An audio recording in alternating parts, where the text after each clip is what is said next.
I am going to kick stream or OBS in the face. Like, legit. Are you.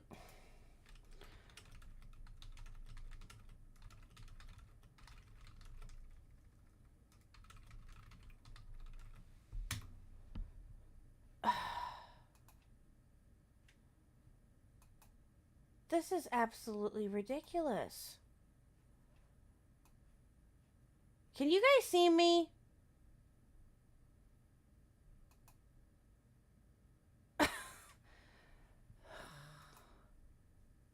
Something's telling me to not stream today. Like, legit. Are you serious? Y'all, I have no idea what happened.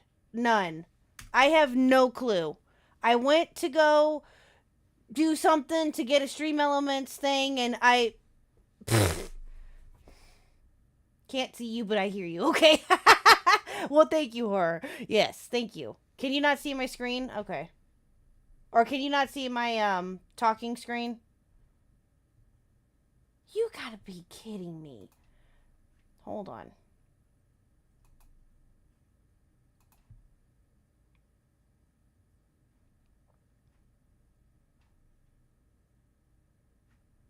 Give me a second. No, that's not it. Gosh dang nabbit. Are you kidding me right now? Okay. Okay, good. Okay. Oh, hold on, guys. Oh my gosh. Yes, the talking screen is my picture. Yes. Hold on, guys. My doorbell just rang real quick. Oh my god. Hold on. I'll be right back. Ugh!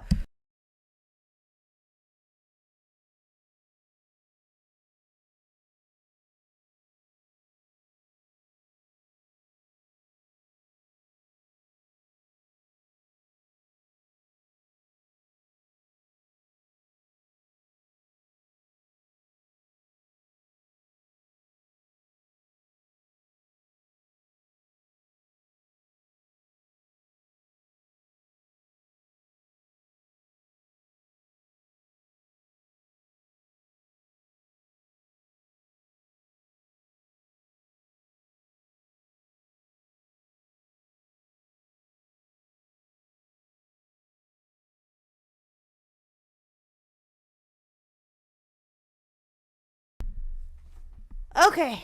Oh my god. Sorry. It was the Hubs and the baby girl just got home. Anyway, he apparently locked himself out. Go figure. Okay. All right. So, I'm gonna wait just a few minutes to get started here. So, make sure that nothing else goes awry here. Good lord. Apparently, it. Yeah, OBS is not my friend. I may have to look into getting something else if this does it again. So, how's everybody doing?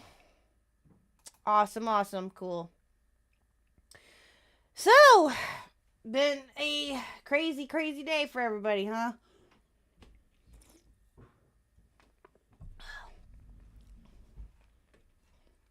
Yeah, today was nuts.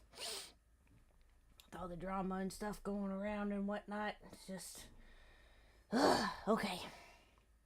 Makes my head hurt. Okay.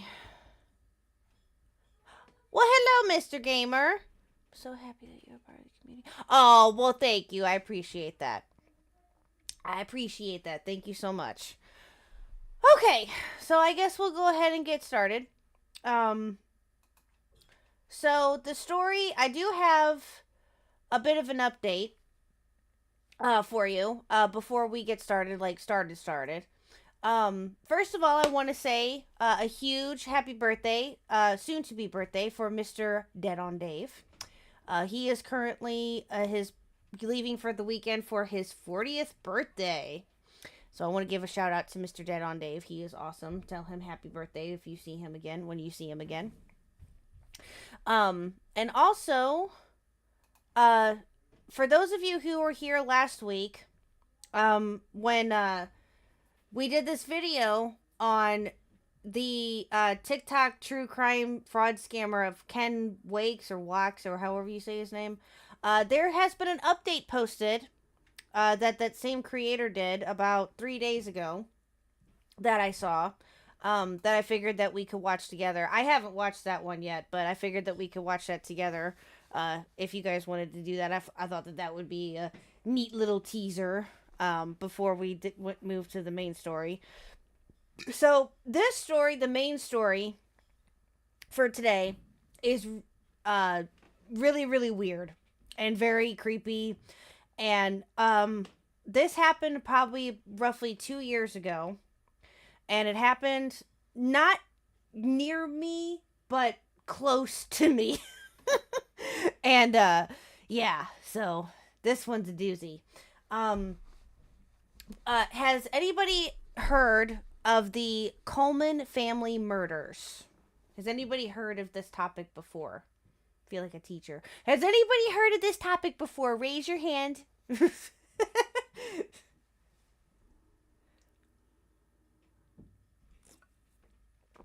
not, that's totally fine.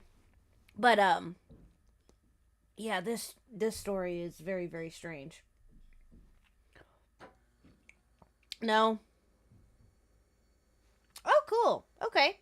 Yeah, like I said, it happened roughly about, well, yeah, it happened roughly. The story that I found was roughly about 2 3 years ago, maybe a little bit longer now.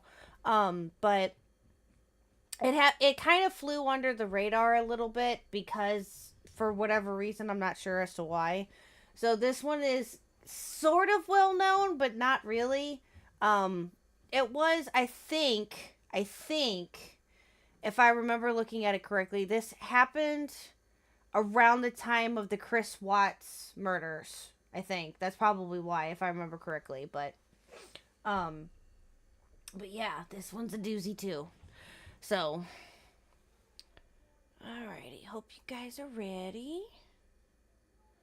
Now, like I said, excuse me, I'm only dealing with one screen at the moment, so I apologize. But all right, so let's go ahead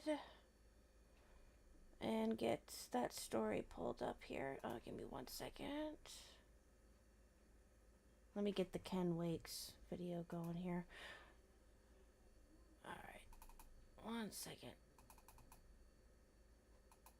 Really? Oh well, I'll just find it on here. It's fine. So let me get in here really quickly, and then I'll share my screen. Tick.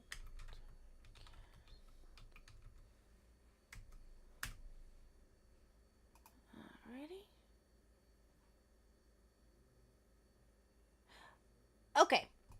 So. Well, my last video on this. Alright, give me 1 second here. Let me go back. Make this full screen, and then I'll share my screen. Well, my last video on this topic. So, Weird Collar Guy and Madam. So this story that we did, I'm not sure if you guys were here for it or not. This story we did last week. Nuclear Winter actually gave this to me to do because I thought that it was really super interesting. This is a update on a story that he gave me of a TikTok true crime scammer by the name of Ken Wax. Ugh, that first video is a doozy. A creator by the name of Atuzi, I think is how you say it, is the one that covers him. Ken Wakes is essentially a piece of shit.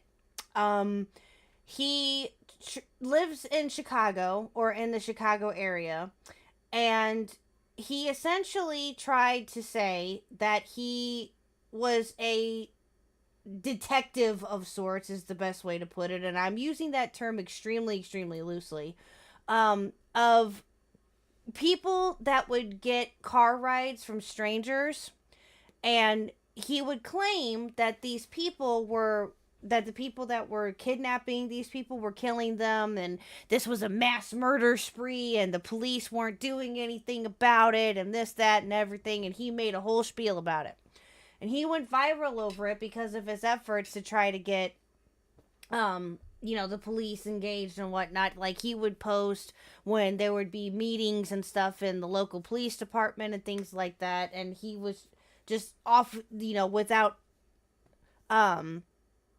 without any like really legit proof of the said actions.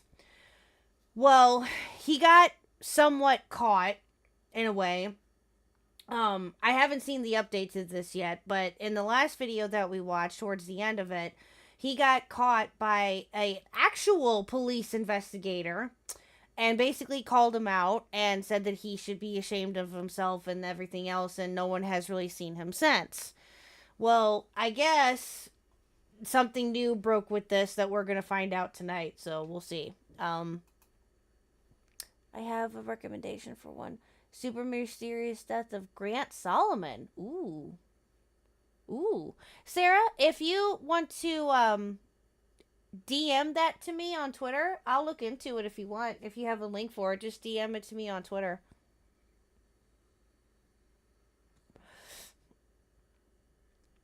Never ever pick up a hitchhiker. Oh, yes. True. Yeah, so let me get this going here. Give me a second. There we go. Okay. Hope y'all can see that. And let me move without... Don't fuck up, chat. Not you. The chat box. Sorry. Thank you. Okay. Let's see. Fit the screen. Alright. Okay. Alrighty. Let's go. Topic is a half-hour doozy on everything that happened, but in short, this is Ken Wax. He started off doing business TikToks, but later on became a self-proclaimed TikTok investigator after he claimed he was almost kidnapped twice. Well, what happened? He was offered a free ride twice. I'm not joking. So he then started to link together a bunch of missing people in Chicago where he assumed a criminal organization offered them a free ride before kidnapping them. Keyword, assumed. I don't know if all of these cases are connected. These cases happening all over the country, but I do know that is the same method of operating for all of these cases. That's the only thing that makes sense. These people are leaving bars, for the most part, drunk at night, alone, walking somewhere, and they are then offered a ride. There's obviously no evidence of them being offered that ride. Wait, what? I mean, you say that so confidently, but you follow it up by saying there's obviously no evidence. Yeah, this guy is unhinged. Yeah.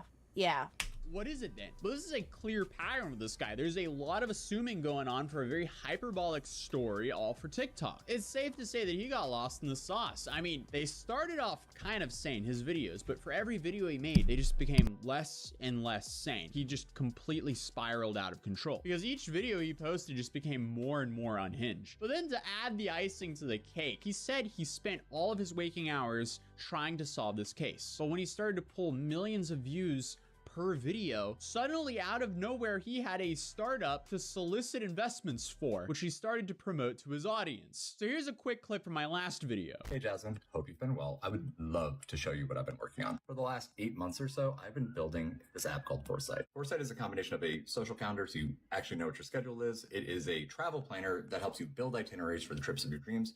And soon it will also be a discovery platform helping you find amazing experiences in any part of the world.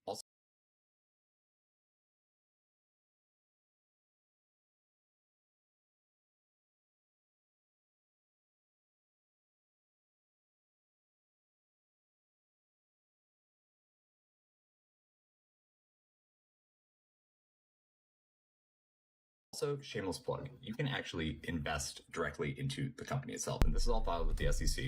Oh, I was talking to my mic was off. Yeah, this guy literally was advertising his app when a fan, he was responding to a fan or a person, I don't know if she was a fan or not, a person about an actual case that she was trying to get help with. And he responds with this, right? His background is everything. Sarah. Tuesday with the car rug every kid had. Hello, Duke. Yeah, this is an update on that video that we watched last week that you sent to me.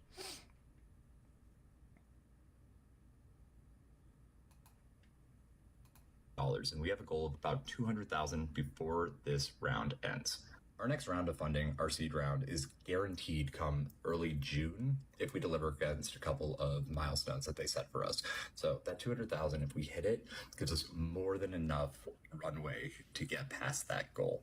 So it's really cool. Let me know if you have any questions about Foresight. I am happy to answer as a co-founder and chief marketing officer of the company. Thank you. Wait a second. Hold up. Pause. So he created a true crime series on TikTok, and he's now trying to raise money from those viewers for a travel app. Huh. Then he says they're tripling their valuation in the next couple of weeks, which also sounds odd. Going to your audience to ask for investment this early sounds incredibly sketchy to me. To me, that sounds like they're struggling to find funding because why are they not raising from accredited investors? People then started to call him out, including an ex-military investigator. I think maybe he might believe that this is real, but nonetheless, I just want to come here and say without a shadow of a doubt from an actual former investigator, Ken is BS. Pretty much from then, it all went downhill from Ken. Because then Ken posted a video claiming that he was almost recruited by the FBI, but that turned out to be false. Then he made another video claiming that he has now joined an investigative team, and he showed some like card as a prop that had an Egyptian eye on it. So that made him seem very believable. And Yeah, that happened. This guy is a piece of work. Like, legit. Hello, Purple Paw Prince. Hello, Mater. Welcome, welcome. Hello, hello.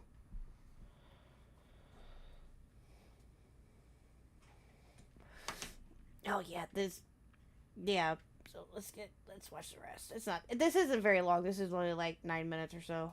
very sane. We essentially just saw a man starting to LARP as an investigator in real time. He even went on to say that he cracked the case. I hope you're ready for this then, because last night at 3 in the morning, I cracked the case. I was able to crack it last night because of you. But then goes on to say this. We are getting close. We are right there, and we're gonna get this done soon. So again, which one is it, Ken? Then he allegedly scammed a grieving family by having them pay him to give them more information on their missing son, which he then no-showed for. So definitely a lot of weird antics on Ken's side. But then he kind of made this half-assed apology for this. I'd like to take a moment to address something that has come to a head over the last week. As many of you know, this investigation has been my all-consuming passion over about the last month, and what started as my honest effort to bring more awareness to a serious public safety matter, my reporting on this topic has since turned into a contentious subject, and I now realize that it's not my place at all to continue chasing this story despite my own personal connection to it with those 2 attempts on me.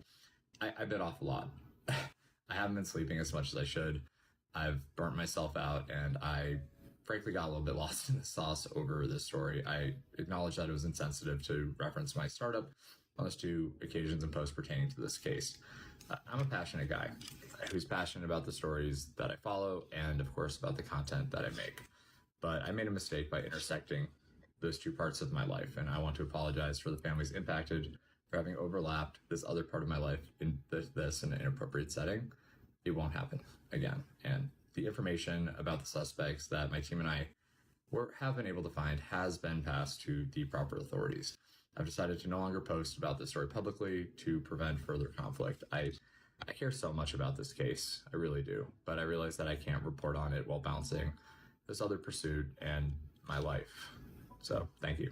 Watching it again makes me think he's even less sincere. But we're now caught up to the whole situation since my last video. But what happened next? Well, apparently he apologized again, and he got fired from the startup he was promoting. Well, since his last apology is fresh on the mind, we might as well start off with watching his new one. Hey y'all, I wanted to try to answer some of the questions I've gotten about the investigation over the last week and make some clarifications in regards to my now former employer. First of all, I completely understand some of the criticisms that have been thrown my way over the last week, and I completely own up to the mistakes that I made. I do want to clarify once again, that my former employer never had any input at all in the content that I was making here on my personal account. Their only involvement was celebrating what they saw as an increase in social media engagement that their now former CMO indirectly created for the company. They are a great young company, and they're doing some incredible things, and I wish them all the best, truly, as we move forward separately. I never had any intention of involving them in my personal investigatory project. Yeah, you did. Yeah, you did. You full of crap. Full of it. Yeah, you did. Well, hello, Miss Aussie. Welcome, welcome, welcome.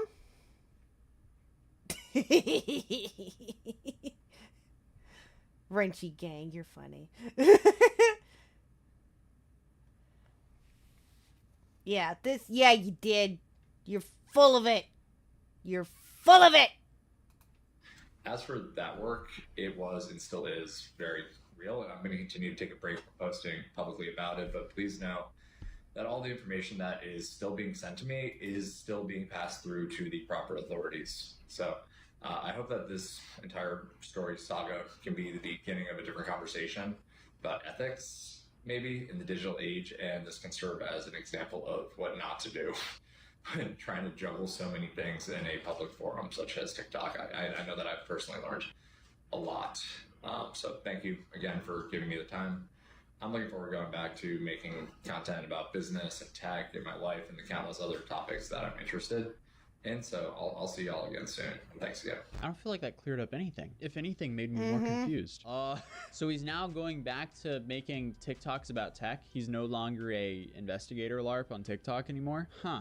Okay there, Ken. For context, where he was talking about his old company celebrating what he said, there was a TikToker who made a video on a LinkedIn post by, I guess, his former boss. It was celebrating what he was doing to the platform. And what he was doing was essentially just bringing in loads of traffic. Now, he said it wasn't really his intention to start bringing up this app during this investigation, but so many of his videos turned into essentially ads for this app. He even started to raise funds through his platform, which makes me not really believe him here. Ethically, what this guy did is weird as hell, that's for sure. Because essentially, like, he went viral trying to loosely connect people's tragedies and then use that popularity to try to raise money for a startup, which now removed him. And I'm also just not too sure about the whole startup removing him, because this just sounds like, oh, Ken's very hot right now. Let's distance ourselves from him until he cools down a little bit. Then we can bring him back. I'm completely assuming now. I'm not saying anything from this company. I don't know what's going on, but that's what it sounds like to me. I want to call BS on him saying I never really intended to implement this company into my content, because it seemed like a very clear strategy. And then my next question is, did they just remove him from as a CMO? And does he still have shares in this company? Because they could have just removed his public face from the company and he still owns a portion, because he said he was a co-founder. Because I doubt that they bought him out of the company over this. I think they just wanted to get rid of him as a public representative of the marketing aspect of this company. But Foresight actually came out on some more details on after he was fired. So here in an insider article, Foresight, a one-year-old startup that helps users Foresight, a one-year-old startup. Okay. plan and budget travels and friends, told Insider on Monday that it has decided to part ways with Wax, who served as a chief marketing officer in the wake of recent events. So there we go. I mean, like, they were celebrating Ken when there was good publicity coming, but as soon as the bad publicity came, get rid of him. Yep. I don't like what Ken did on TikTok, but I also don't like what this company did as well. Imagine if this company does extremely well in the future and Ken missed out on it just because of some backlash on TikTok. I mean, he did it to himself. What he did was morally and ethically messed up. But for the company to completely ditch him, I'm not surprised, but it also feels wrong. But we barely only scratched the surface of everything that Ken did. So if you want to watch the full story, you can check that out in this video right here. Also, I'm finally home from vacation now, so there's going to be a whole lot of videos coming. Peace. So yeah, I figured that you guys would like that. So yeah, sus as hell. Sus as hell. Sus as hell. You learned a lot. You learned a lot by getting bodied. It's a sickness of the highest order. I love Evan Priest. Hello, Miss Maggot Edits. Welcome, welcome. Welcome. So yeah, that was a little update for you that I figured that we could get into. So, okay, fine. Hi, Maggot. I'm sorry. You're right. I'm sorry. I don't know why I call you Maggot in every other chat, but why I call you Maggot Edits in this chat, I have no idea. Don't ask me why. Anyway, so yeah, that was the first one. Alrighty, so this next one is, like I said, a bit more of a doozy. This video, I believe, is, let's see, give me a second.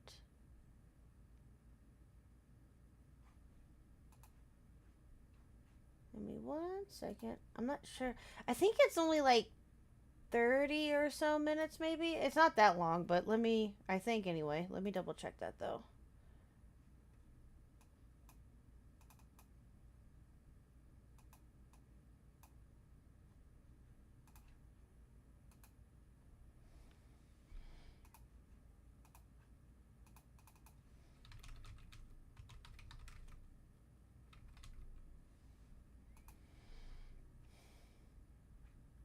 Yeah, okay. So this video that I have is from that chapter is the name of the creator, I guess.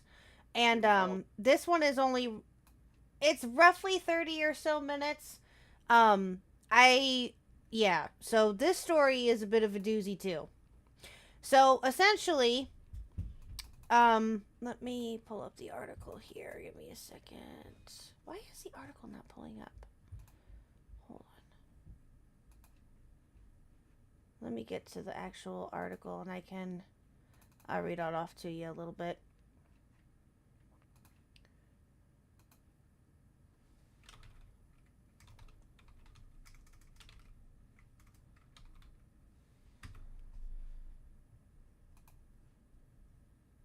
And actually, you know what?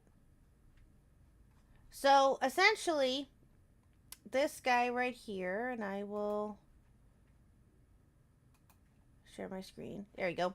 So, this guy is from Columbia, Illinois, and he was a former Marine and a pastor's son, and he was convicted of strangling his wife and 2 sons in what prosecutors say was his bid to further an affair and keep a job with the televangelist Joyce Myers.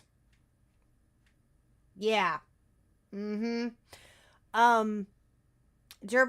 deliberated 15 hours over 2 days before finding Coleman, 34, guilty of 3 counts of first-degree murder in the deaths of his wife, Sherry Coleman, and their 2 sons.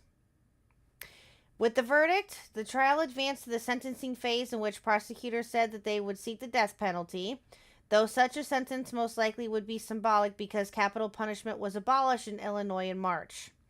Democratic Governor Pat Quinn, he's no longer Democratic Governor, had pledged to commute a death sentence given to anyone before the ban takes effect July 1st.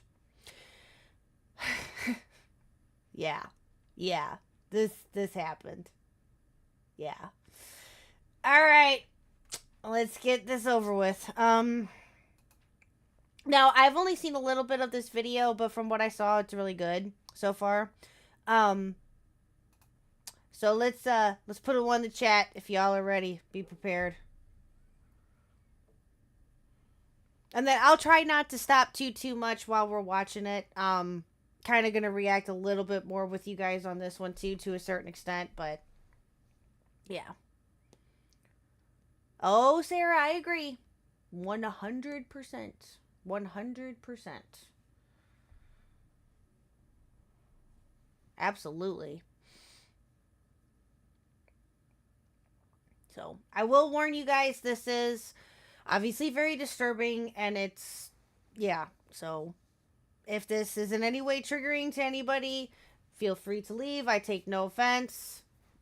Just, yeah, be prepared. This one's a bit of a doozy, too.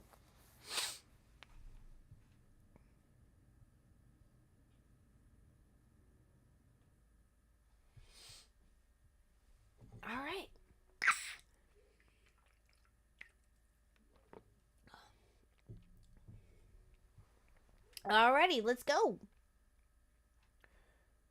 give me 1 second here.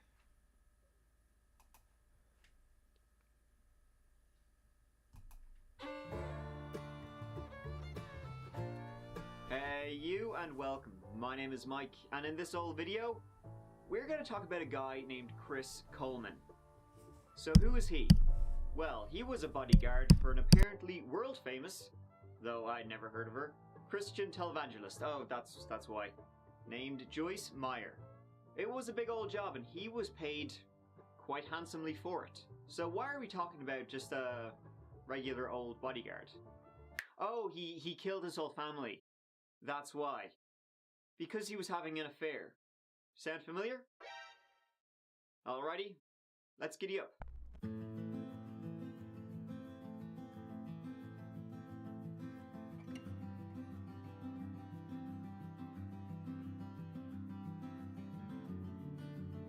So who was Chris Coleman? Well, old Chris was born in 1977. Born into church teaching, church giving.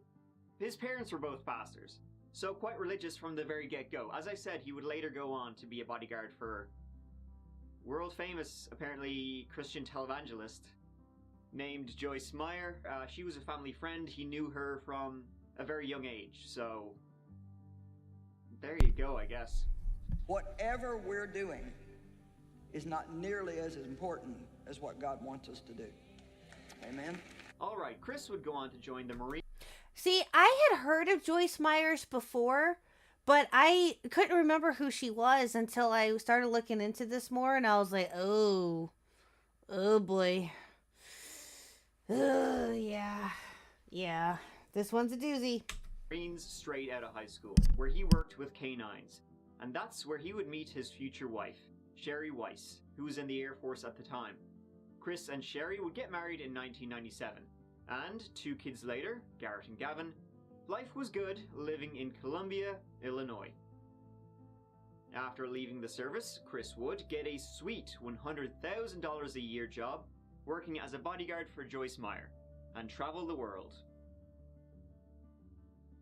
And so this is where the trouble starts for poor old Chris. You see, they didn't like what Chris was doing, or more specifically, they didn't like the job his boss was doing, spreading the word. You know, God and all what they were all about. And Chris had made a dangerous enemy somewhere out there in the non-religious world. On November 14th, 2008, Chris started receiving nasty, hate-filled, vitriolic messages threatening harm against him and his family. Oh geez, that's no good. The emails were from destroychris@gmail.com. At least they were subtle. Your family is done. I'm sure this will make it to someone in the company. If you jackasses are like any other company, this will be someone's account. Pass this on to Chris. Tell Joyce to stop preaching the bullshit, or Chris's family will die. If I can't get to Joyce, then I will get to someone close to her. And if I can't get to him, I will kill his wife and kids. I know you got all my... okay, it's hard to kind of read this email as the first letter of some words has been blocked out, but... okay, here, I'll give it a go. Yucking email. You think I am full of shit? Just wait. I will shoot their asses with my 40. Kill them all. I am so sick of bitches like her taking everyone's cash so she can fly her jet and pamper her white ass. Yuck you all. Tell Chris I will kill them. During the Houston conference, I will kill them all as they sleep. Oof. We got one of those psychopaths on our hands.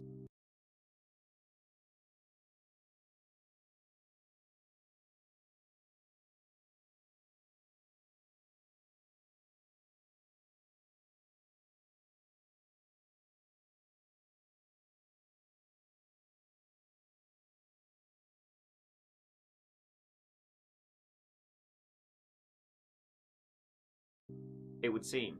Eventually, one of those sick messages would arrive in the post box outside Chris's house in Columbia, Illinois, and shit it got real, my friends. Chris, he then filed a police report. He was being stalked by some sicko. And the last message he would receive was on April 27th. And the letter ended with, "This is my last warning. Your worst nightmare is about to happen." Now, luckily, a detective sergeant just happened to live right across the road, so he set up a camera in his house, watching Chris's house to see if he could see anybody snooping around. And the Columbia PD, they set up regular patrols to patrol the area. However, they didn't catch anybody. They didn't see anybody that looked like a weirdo. That gosh darn sick son of a bee, still on the loose. With Chris and his boys playing catch in the front yard, no less. So, this takes us up to about the 5th of May, 2009. At 6:43 a.m. that morning, Chris, he was pumping iron in the gym, and he called the detective who lived across the street, the one who had set up the camera. And he was like, listen, bro, I'm, working the guns in the gym, but I can't get through to my wife, who's at home. And, usually her and the kids, they'd be up at this stage getting ready. So would you mind just popping over, just check, everything's cool? Do you mind? So this detective who lived across the road popped over at almost 7 a.m. to do a welfare check on the Coleman house, while Chris, he was on his way home from the gym. I can't even imagine. Oh my god. Okay, good. Oh, sorry. My mic must have been too far away from me, but... Oh my god, can you even imagine? Oh, jeez. And he found the Coleman family dead. 31-year-old Sherry, 11-year-old Garrett, and 9-year-old Gavin had all been murdered in their beds. Strangled. Sherry Coleman looked like she had fought her killer. She had a black eye. And, spray painted all over the house, were messages.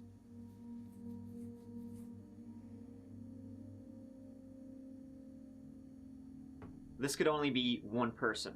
The same person who had written those disgusting emails. Wonder who it was. Chris arrived back at his home seconds before the full cavalcade of police.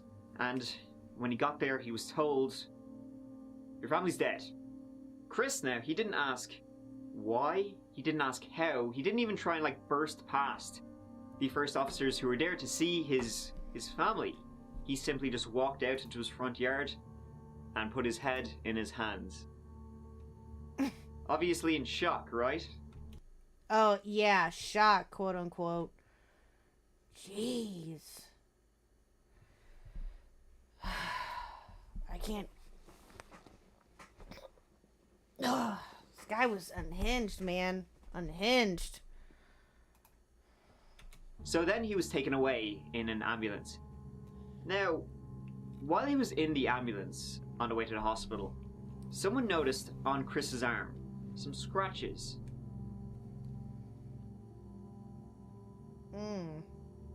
So the guy was like, hey, what's the deal with those scratches on your arm?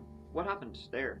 And Chris, he was then like, oh, these scratches, oh, he just started then punching the gurney, in the ambulance. And then was like, oh, these scratches, yeah, it happened, I just punched, you saw me just punch the gurney? That's how that happened. Yeah, they weren't there before I punched the gurney. They were there after. So... Oh, yeah, of course. Yeah, Right off the bat, this became a huge investigation. Police tore the place apart, carefully, to find any evidence at all.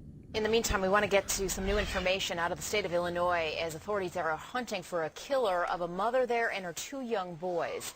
The husband of this group, Christopher Coleman, told police he was at home on Monday night. He usually works at night for a ministry, and then he went to the gym early the next morning. And from there, he called police and asked them to check on his family because when he called, nobody had answered at his home. Right now, we're waiting for autopsy results on the mother you see there, Sherry Coleman, and her 2 boys. How sick in the head do you have to be in order to do that to your family? Like, legit. I never understood that. I never can and ever will. I just can't. Like, that's... Ugh. It's sickening. Sick. There's a reason spouses and immediate family are suspected at first. Yep, 100%. Sad but true. Yes. They were found, neighbors say they were strangled, found inside their home that morning. Nicholas Pister is a reporter for the St. Louis Post-Dispatch. He is on the phone with us now, and they've been breaking all sorts of details on this story. Nicholas, lay out this timeline for me, if you will, about what Coleman is telling authorities about where he was exactly on this morning. Police have not laid out an exact timeline, but what we do know from high-ranking police sources is that Coleman said that he left the house about 5:30, and that's when he went to a St. Louis County gym. And then he had phoned police sometime before 7 o'clock asking them to check on the well-being of his family. And then the police then arrived, found the bodies. Coleman arrived shortly after police did. And they have been questioning him continually? Have they given Look at any those indication if they babies. think potentially he could be involved? They questioned him for quite some time on Monday. He finally left after he had requested an attorney. An indication to you at all whether they have a suspect at this point? They continue to say there are no suspects, but they are following leads. Nicholas, are they telling you anything about a motive? I know that this family, police have said they were enduring some threats in the neighborhood and to themselves in the past. There also was this message on the wall inside the house? Yes, there was a message on the wall that had said, "I told you this would happen." But police have sort of not... Oh, God. Ugh. I told you this would happen? really been real upfront with the threats that have been made in the past. Now remember that camera that was set up right across the road by the detective? You know, to watch the house for any nefarious goings on? Yeah. See, Chris had said, obviously, that when he left the house that morning, everything was grand. See, the camera showed Chris leaving his home at 5:43 a.m., exactly an hour before Chris called the detective who lived across the road to check on his house. The messages from the voices in his head? Yep, 100%. But police were pretty quickly able to tell the victims had been murdered hours before Chris left the house. They got in there and the bodies were like stiff, cold. Seemed like they had been dead for a while. Definitely not after Chris left the house, which would then be less than an hour before they were discovered. So the police brought this up to Chris when they spoke to him that very day. And you know what, for right now, just go ahead and have a seat there. I'm sure that's what I want to do, but here's another water if you need it. Okay.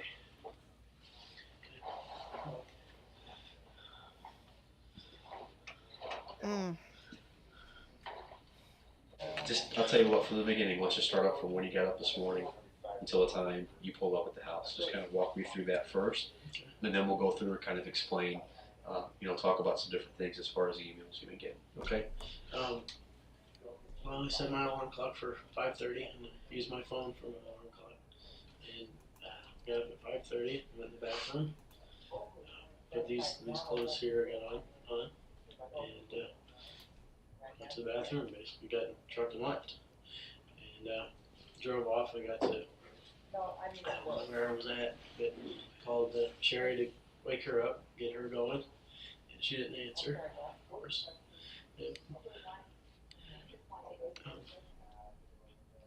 And so I went on to the gym, to Gold's gym, over by Ronnie's Plaza in South County, and started working out. I text her at some point. I might even called her again. I don't remember. I could probably look at my phone if you want me to.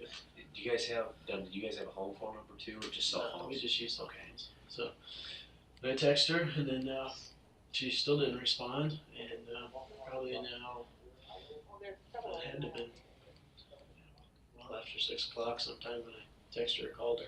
I'm sure it's still on her phone what time it was. Okay. And she didn't respond. That's not like her, because the kids should have been up and stuff, or getting up and going by then, I believe. And so I called her again. Called her again on the way back, or when I was getting ready to leave, and she didn't respond again, and I started getting a little concerned because it's not like her not to answer the phone. Sometimes she won't answer if she's in the shower, but she always calls me back right away. And so she didn't do that at all. And so that's when I called you. You were getting some of those emails sent to your work email address, right? I mean, look at his demeanor, right? Like, see, this is what is so tricky sometimes about 911 calls and things like that when the person that did it is the one that calls in or whatever, is that you can never tell. Sometimes you can, yes. But in certain instances like with this, like he's acting or trying to be very calm, and he's trying to just tell the story of his whereabouts and stuff like that, you know. But then, like, and some of you may have know this with my with the Pam Hupp case that I did and that I covered, right? You hear, if you hear that 911 call that Russ Faria made, you just hear nothing but sobbing and just him trying to breathe and catch his breath and the reaction that he had with it finding his wife, right? But he was still found guilty, you know? Even with, you can never tell by, sometimes anyway, you can never tell by a person's demeanor on if they're guilty or not, and that's just what makes it, oh, I can't. See, that's why I could never be a that's why I could never ever do this unless I was very well trained in this. There's no way I could. Like that, wow. Do you still have those on your computer? I can look. Okay. They might be on the server. Even. Okay. All right. That'd I be doubt helpful. if they're on the computer because it deletes them after so long. Kind of purges them out, type of But thing. I would think they do on the server. And how many threats like that?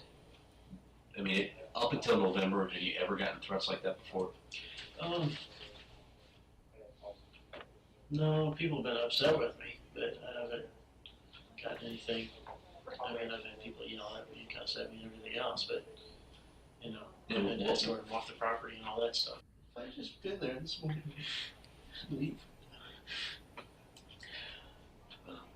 What we're gonna do, you know, Chris, we're gonna get past that. Okay, we're gonna work this out and get through it, all right? But what we need, the best thing you can do for us is help us. Kind of feel like you're doing a great job, man. But the best thing we can do is work together and try to figure all this out, okay? All right. And you're doing that. I mean, I'm not. We've got. When you left the house this morning, was your wife alive? Oh, yeah. What would you say if I told you that I don't think she was? Oh. Call him out. Call him out. Well, I don't know what to tell you. I mean, I think she was. You think? You think she was? You think? She was laying right beside me. And I'm not doubting that. I'm not doubting that you were there, and I'm not doubting that you care. But I am doubting that she was alive when you left this morning. Physically, what we have are different ways to tell how long a person's been deceased. That was done. And what do you think that showed? I don't know. I guess the time frame when I was gone. I mean, No, that's wrong. Chris, we need to get this resolved. Okay? That you can't argue with physical evidence.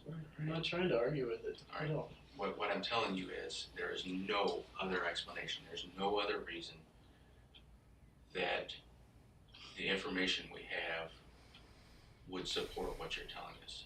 That it can't.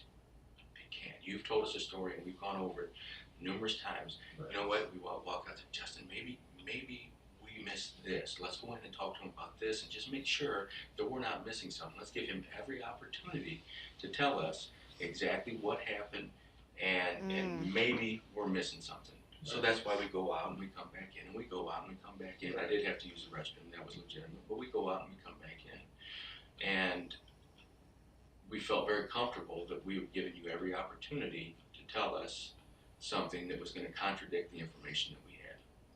All right, we've got this information, you're saying it, and we're giving you opportunity to give us something contrary to what you told us before, so that, okay, yeah, all right, that would make sense. That isn't. Wow. They were on it right away, too. Yep. They weren't playing around. They were like, nope. That's a big can of nope, sir. I'm just telling you That what hasn't happened. happened. Listen, man. She wasn't alive when you left. She was alive. She was laying right beside Listen me. to me.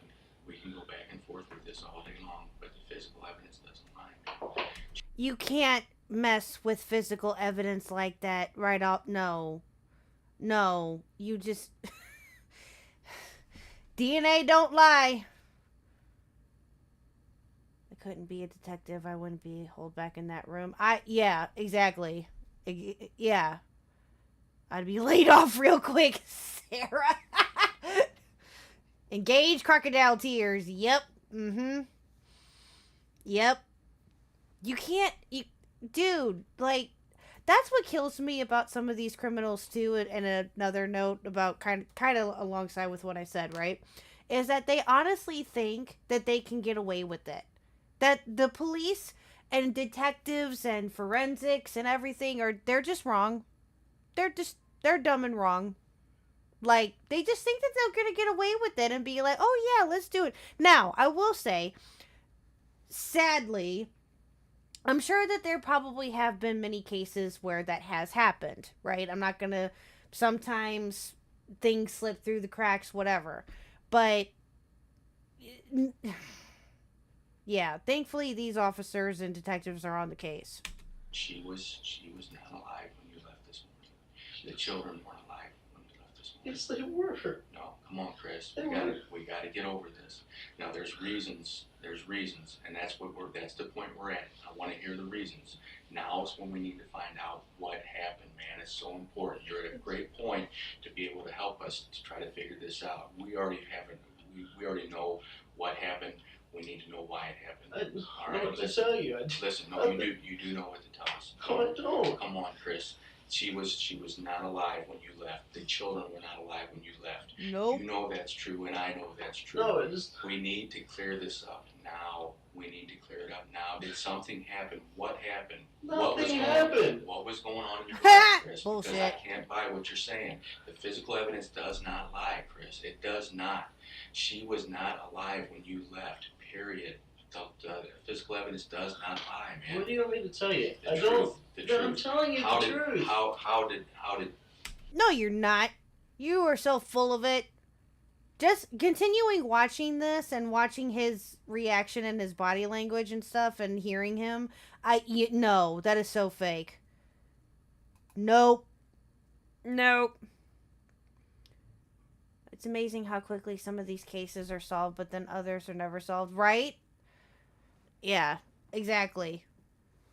Quick, someone call the ambulance. Spectre. So you're telling me Chris got by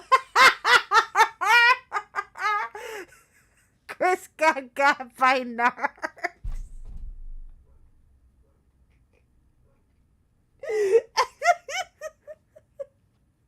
Oh my god.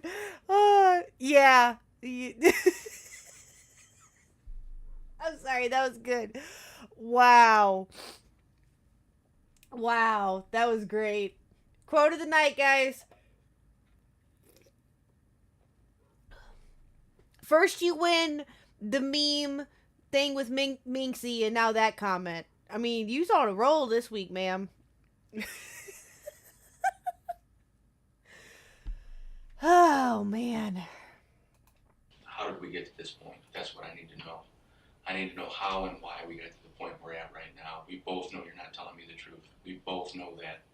I've done this a long time. I'm looking into your eyes, and I can tell you you're not being truthful, Chris. We need an answer. There are answers. As bad as this sounds, as bad as this looks, or you may think it looks, we understand, and I've talked to many people who have given me reasons, and it's like, you know what? Okay, all right, I can understand how somebody might have been feeling that at that time. And maybe they acted on it and they shouldn't have, and they regret it. There's no way to turn clocks back. You can't turn clocks back. You understand that, don't you? Right. You can't turn the clock back. The only thing we can do is go forward from this point, and we need to know what and why it happened. Come on, Chris, help me out with this. I'm telling you, I've already told you. I told everybody. I told the guy in the ambulance. I told you. I told him. The more we go back like this, the more it makes me think that there maybe even isn't a good explanation for it. I mean, We need to know what happened. We can't keep going on this. It didn't, she was alive when I left. We know that's not true, and there's nothing we can do about changing that. If we know she wasn't alive when you left this morning, there's got to be an explanation. Now is the time to tell us. Now is the time to get this out of me. I don't know what else to tell you. Yes, you do. Yes, No. you do. You have to tell me the truth, Chris. I am telling you the truth. Were you involved in her death? No. Okay. Was someone you know involved in her death? I hate to say this, but it's the first thing that came to mind. Liar, liar, pants on fire. I don't know. Did you know? Did you talk to anybody about arranging her death? No, absolutely not. They also thought it was strange that Chris, he was the target of all this, hate, all these hate messages. Yet the killer just so happened to strike when Chris had left. What are the odds he would miss his target, by just a fraction of an hour? What are the odds of that? Bad timing on his part, though he did say, quote, "Kill them all as they sleep." So... Oh, and speaking of those, those emails, those hate-filled emails, police were very quickly able to trace the IP address of destroychris@gmail.com. So, would they finally find the lair of this killer? It was Chris's house. The emails were sent from Chris's house, because of course they were. What else did they find, I wonder? Well, examining Sherry's phone. Let's see here. That's cool too. Sherry Coleman, can you pray for me? Me, of course, friend. What's up? Sherry Coleman, Chris wants a divorce. Ooh. Ooh.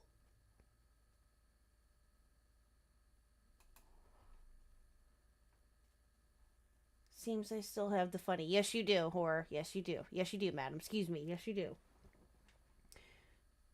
I'll take backpedaling for 500, Alex. Cue the Mark Wahlberg. What? No! No! No! No, ma'am.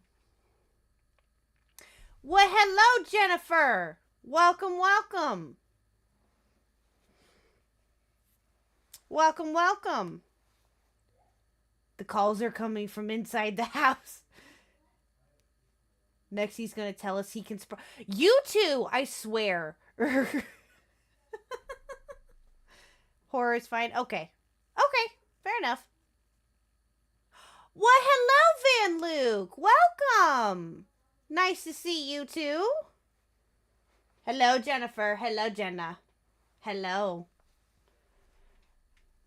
For those of you, or you guys don't know this, Jennifer, or Jenna, as she's more commonly well known as, this is my bestie, IRL bestie, and she is the one that actually told me about this story. So credit goes all to her. Give Jenna some loves too, please. Didn't she so happen to text a friend that Chris wanted a divorce? Sherry had told her friends that if something happened to her, maybe you should keep an eye on Chris, and that he was accusing her and the kids of ruining his career. Sherry told her friends that she'd yelled during an argument. Me, Sherry, I'm so sorry. I wish I had something. Look at that phone. Look how old that is. Sherry, I'm so sorry. I wish I had something good to say, but I'll just say I will listen anytime, and if you need anything, let me know. I'd still love to get together with you soon. Sherry, thanks so much. Just need as many prayers as I can. Damn. Chris, I'm never going to divorce you. I will not leave. What are you gonna do? Kill me? Very poor choice of words, especially after they found Chris's DNA under Sherry's fingernails. A friend would also tell the police that Chris, even though, he was happy to do the bodyguard work for Joyce, he kind of had like a love-hate relationship with her. He thought it was kind of... Yeah, that's... I'm gonna step out. Okay, bye, horror. We'll see you later. Thank you for coming. Thank you, thank you.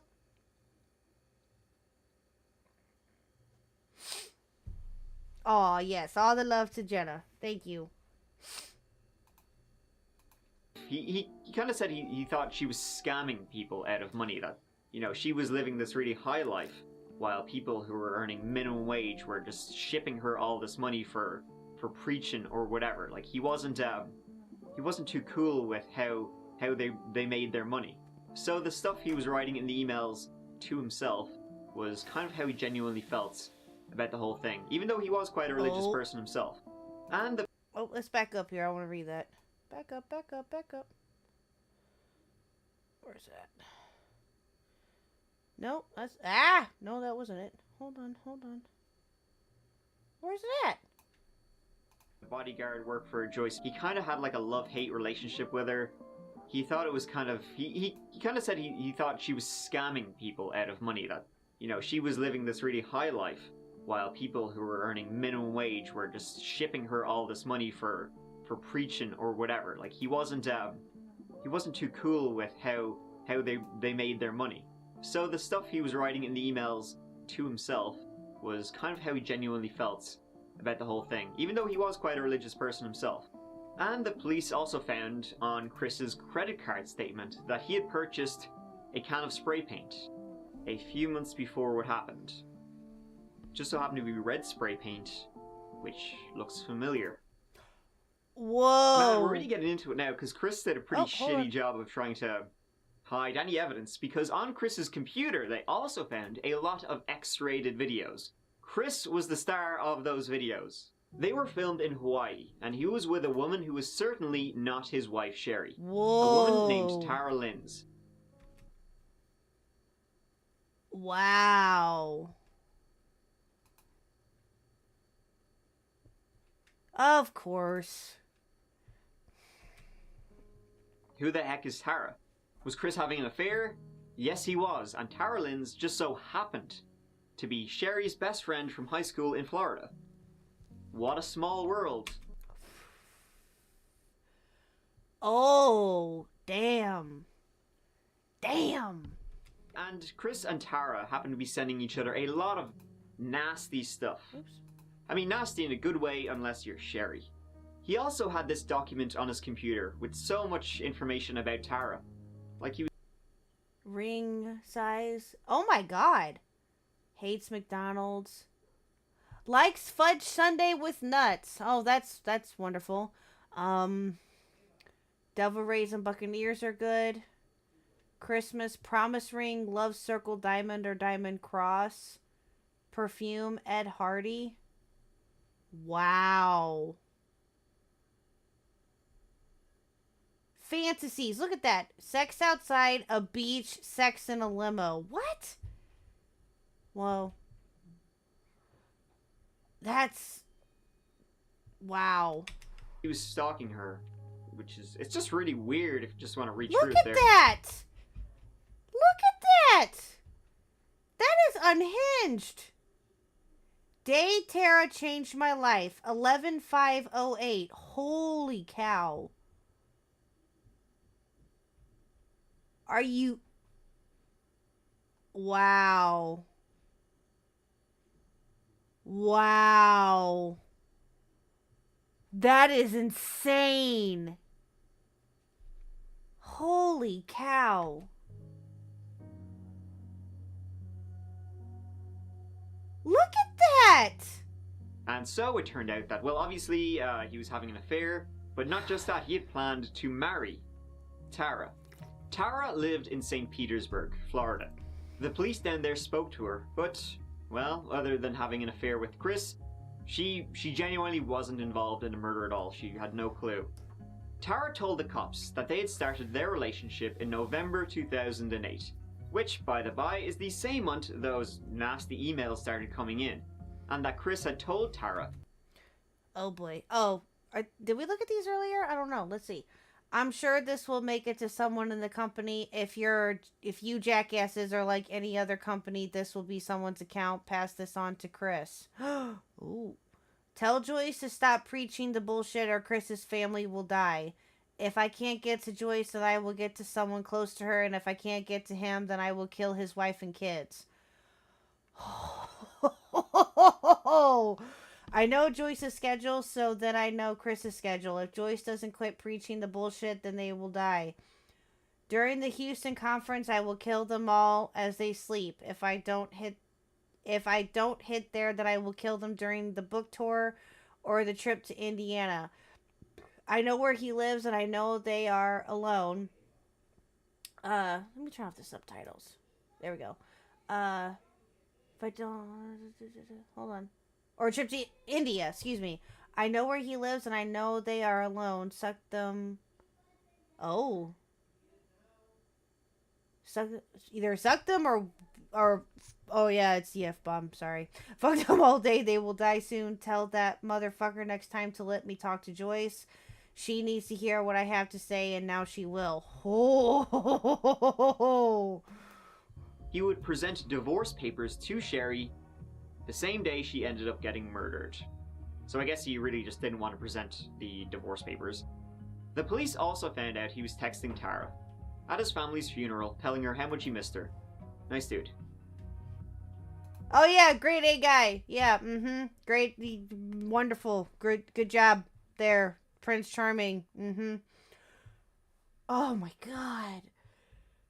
Wow. That is insane. Yeah, Psycho is right. Totally, yes. Yeah. The description of her coffee, absolutely. Like, how, like, he had to, oh, I don't even, I got nothing on that. He tried to make it, yeah. Holy cow. So, we got Chris, who was having an affair, was pretending he was the victim of harassment that he was sending to himself, wanted a divorce from his wife Sherry, because he was having an affair and planned to marry the woman, Tara, who he's having the affair with, but couldn't really go through with the divorce. He also wasn't that happy in his job. I mean, it was well paying, which was great for him, but he had planned to start up his own company, so he kind of just wanted to start a new life. And I guess the best way he thought to go about doing that was, well, so a few days, after the funeral and everything. Murder, all the murder, right? Right, Van Luke? I know. That is just crazy. I literally have no words for this. This is just unhinged, psychotic, just, wow. The police were still investigating to try and find out what actually happened. A neighbor who lived on the same street as Chris, she noticed, there was a little memorial set up outside the Coleman home by friends and relatives and neighbors, in remembrance of the 3 people who were brutally murdered. It was set up there with balloons, footballs, Legos for the little guys. But one day, not long after the funeral, this neighbor saw Chris come out, grab all the stuff, and just fuck it in a bin, and was like, alright, that's that done. I mean, it's obvious Chris did a terrible job of trying to cover his tracks. I can't tell if he was just a dummy or just didn't give a shit. Probably both. So both. I guess that kind of both. wraps things up. But not the Chris. No sirree Bob. He did not do anything. Yeah, that's just crazy. Murder and more murder with a dash of ice cream. Spectre! Dash of ice cream. You forgot the coffee. The coffee, too. And her bra size. And her favorite music. And, the day that, she changed his life. You forgot all that, too. God. Oh, getting the heebie-jeebies from this. You are not chaos, hush. Wow. Thank you for coming tonight. As stated, we have some breaking news. We have made an arrest in the homicide of Sherry, Gavin, and Garrett Coleman. We have a Christopher Coleman in custody. He was charged late this evening with 3 counts of first-degree murder in the deaths of his wife and his 2 small children. I'd just first like to say that thanks go out to these men and women. This is just a small piece of this investigation. This breaking news, we got some information tonight that secured the warrant. What changed between last week and this week? I've been talking about how we were waiting on some forensic evidence, forensic testimony, different things, and it just all started coming together. And for several days now, we've been close. And it's just tonight there was some more evidence that came forward, and we were able to solidify just a more solid case. The prosecutor felt, as we did, that at this point there was enough time to charge him with these crimes. He was arrested on May 19th, after the medical examiner was definitively able to say the family had been killed around 3 a.m., nearly 3 hours before Chris left the house. I guess killing them would have taken a while. Also, graffitiing his own house, well, you know, that can take time. I mean, he's not wrong. Dude. The police waited so long because they wanted to make sure they had their ducks in a row. The trial would begin, and as I said, Chris, not guilty. I have no idea what you're talking about. It wasn't me. I didn't kill my own family. Swear to God. Prosecutors said he murdered his family so he could be with his mistress, Tara. The reason he didn't, I don't know, maybe just get a divorce, was that he was afraid that if he did, he might lose his job. I guess Joyce Meyer may have frowned on the divorce.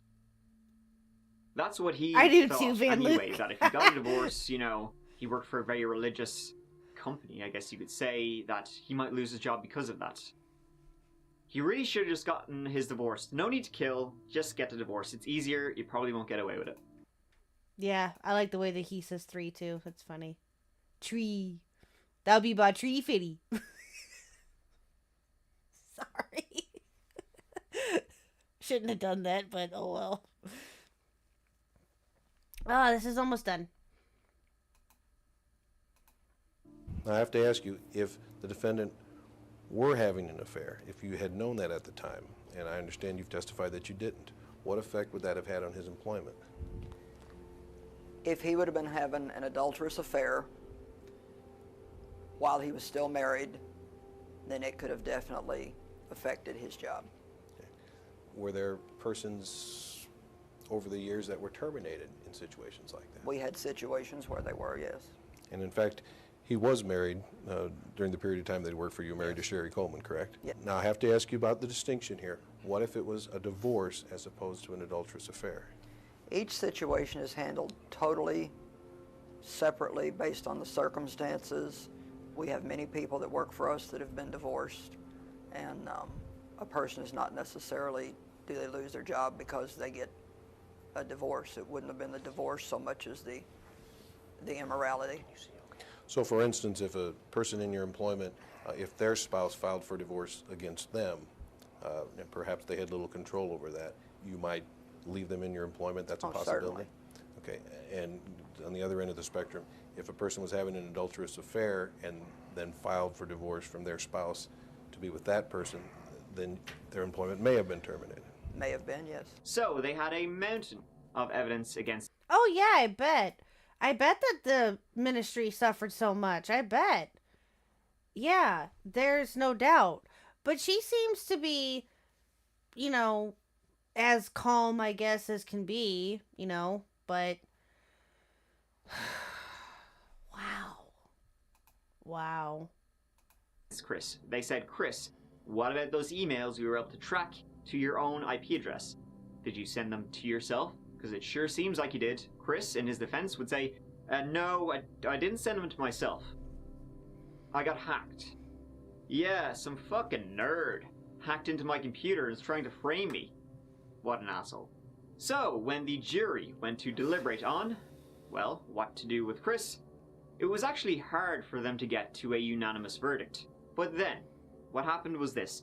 At trial, a number of images were shown, and a lot of naughty ones too. But all the images had the timestamps blacked out. Then, one of the jurors happened to pick up a photo of Chris and Tara and idly flipped it over. The date on the photo was October 2008. Remember, Tara said their relationship started in November 2008. So, this one little detail ruined Chris's credibility. So it was pretty straightforward after that. Guilty. And the judge sentenced Chris Coleman to 3 life terms, no parole.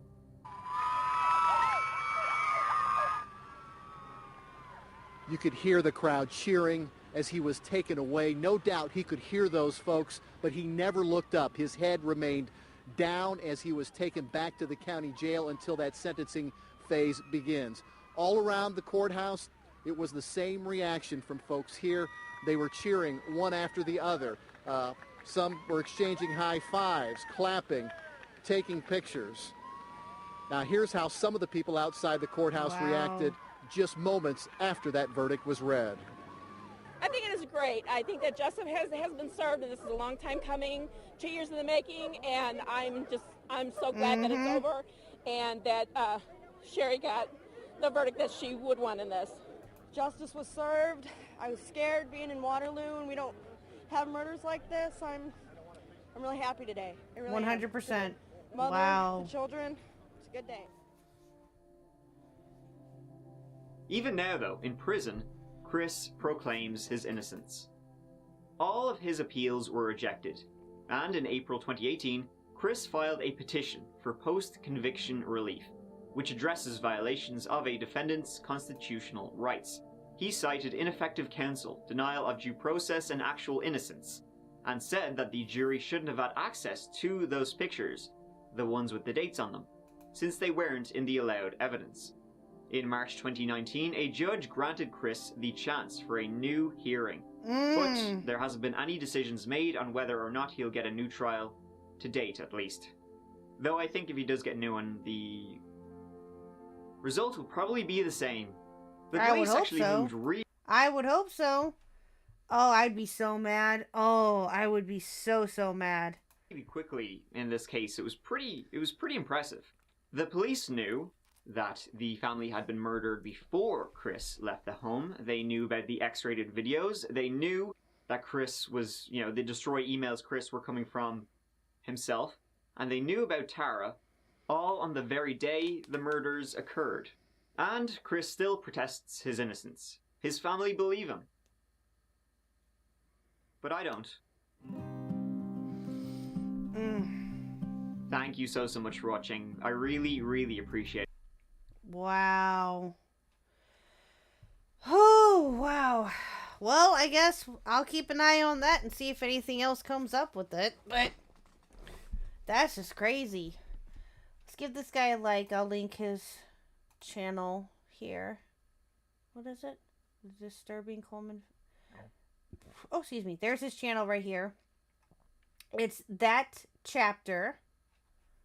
Let's see if we can... Hold on. Put a link in the description. Go sub to him if you like him. Let's copy that. And go sub to him, please. There you go. There's that. Leave a like. Wow. That's just nuts. Well, if I remember correctly, I believe there was a civil suit. Oh, was there really? Oh, I'll have to see if I'll have to look into that. Maybe you can help me. If you can help me or if you want to help me with that, Jenna, that'd be great. Ah, yes, the classic I was hacked defense. It worked well for a certain tickled man, didn't it? Spectre. Stop it.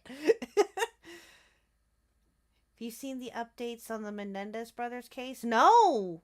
You don't know. Van Luke, I take that back. I think I've heard it a little bit, but I don't know exactly. Are they, I had heard something about it, but are they going for a retrial or something? Is that what it is?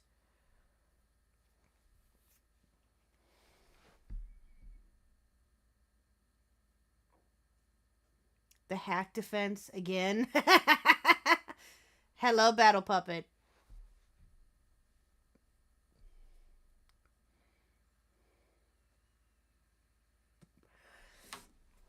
Wow, guys. So there's that.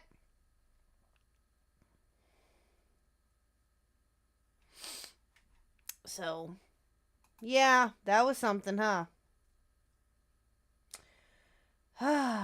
What is this that you sent, Jenna? Hold on. Hold on. Jenna sent me a link. Let me see what it is. Give me a second. Oh! Oh! When was this? What date was this? Hold on. Let me see. Oh!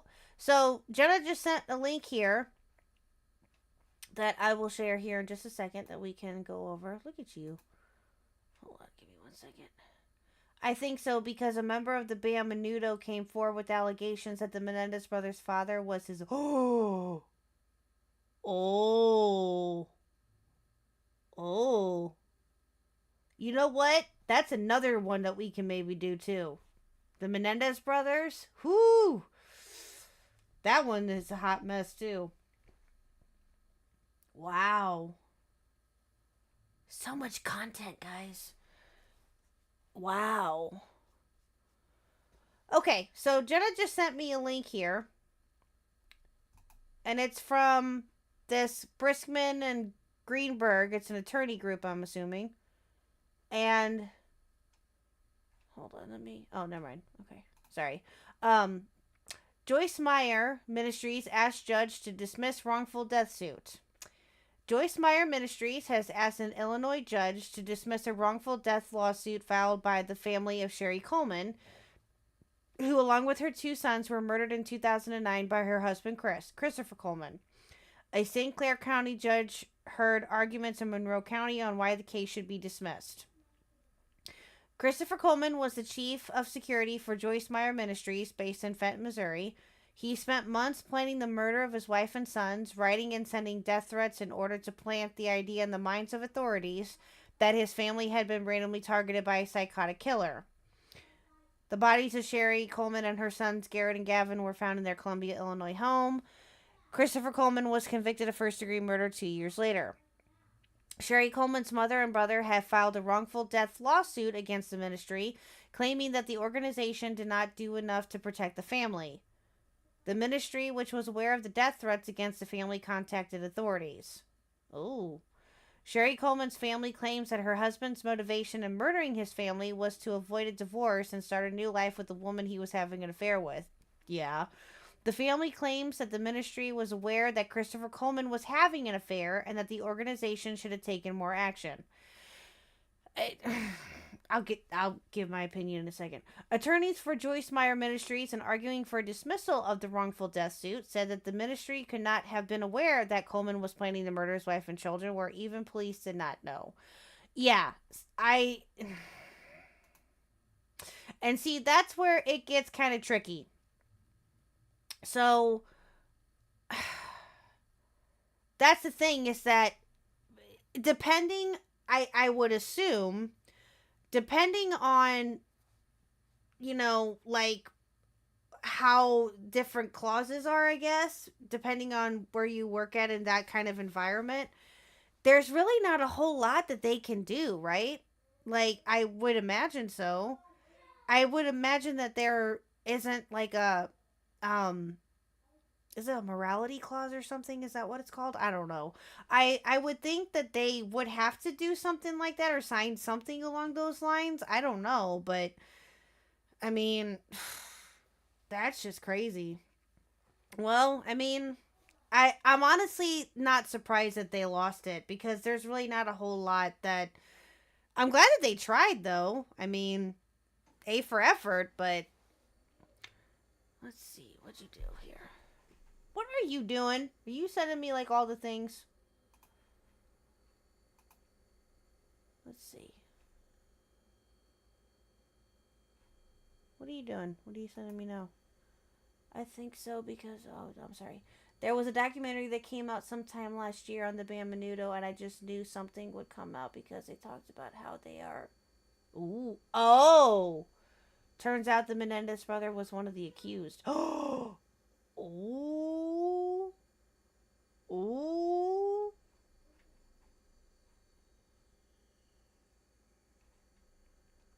Wow. Judge dismisses lawsuit to Coleman murder case. Wow.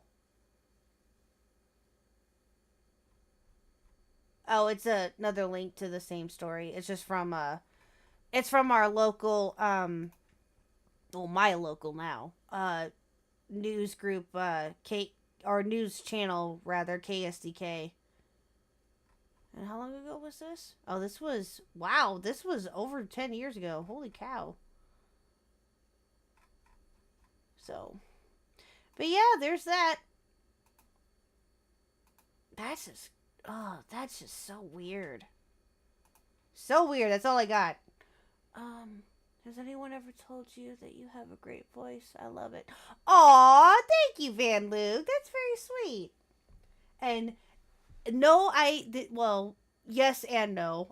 Yes, I kind of have been told that, but I don't believe them. I don't know. Thank you, Van Luke. That's very sweet. You do not deny everything you hush, ma'am. Well, that's all that I really had for tonight, guys. I do want to, I do plan, actually, before I let you guys all go, I do plan on streaming for, at least for a little bit, on, Saturday, sometime. I'm not sure as to what time just yet, but I have an idea as to when. It won't be late Saturday night because we have plans, but I do plan on streaming sometime maybe in the early afternoon, at least for a little bit. For those of you who were here last week, or on my first stream, sorry, the story that I originally wanted to do about another kidnapping case, the story that I found, or the story that I was originally wanting to do, the video is up and working again. Yay! So I figured that we could do that. And then it's another kind of local story, but this one is a little bit more this one has a happy ending. So, I'll just leave it at that. But I was thinking that we could do that one sometime on Saturday cuz I just want to get some streaming in. So, that's my idea anyway, is to do that, or I may do something else. I'm not sure yet. I'll keep an eye out for your stream. I subbed and turn on notifications. Oh, thank you, Van Luke. That's very sweet. Thank you, thank you. Let me know when you want to have me on, like you said. Yes. Okay, thank you, Spectre, for reminding me. Okay. So, I do plan at some point. I don't plan on just doing, well, my main focus, if I, at this point in time anyway, is to do some true crime stories that I find interesting and things of that nature. But I also do plan on doing some interviews, and if I can, because, just call me Barbara Walters.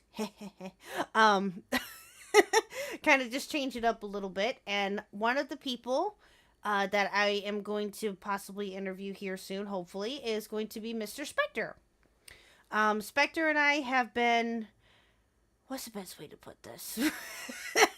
Spectre has been my chat buddy, internet buddy, if you will, for the last few months, and him and I have really gotten along very well, and he's a rather interesting fellow.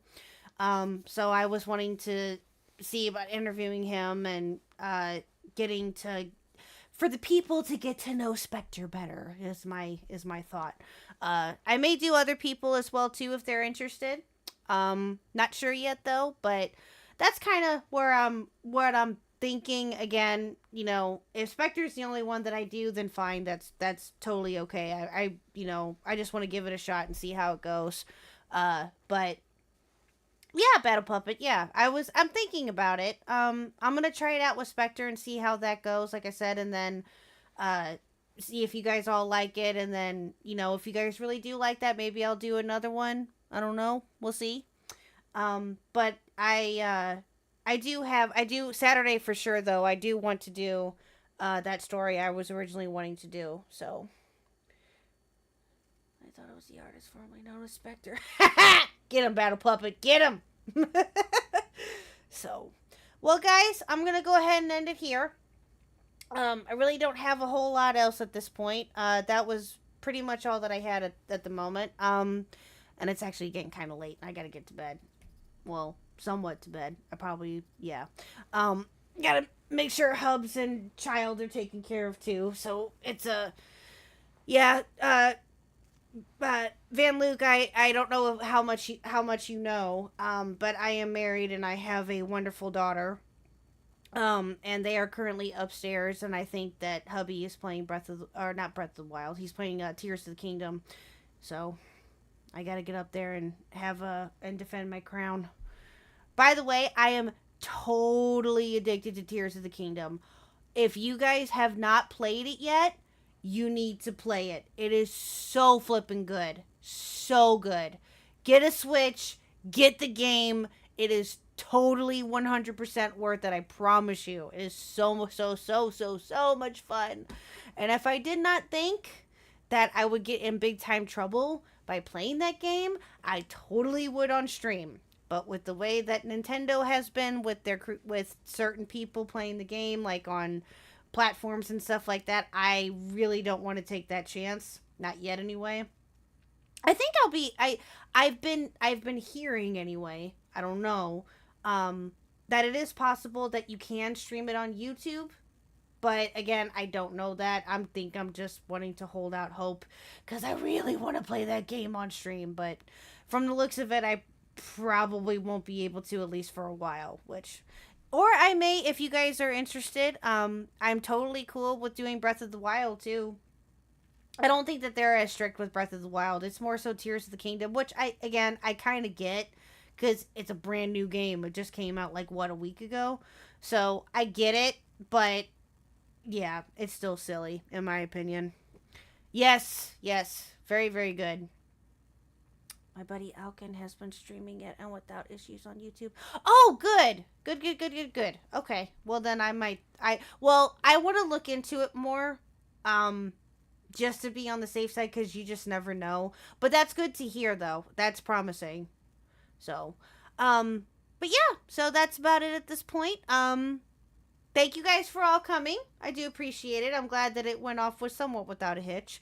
I'll have to, this one screen isn't as bad as what I thought it would be, thankfully. So, hope you guys had fun, and I will see you all later. Bye!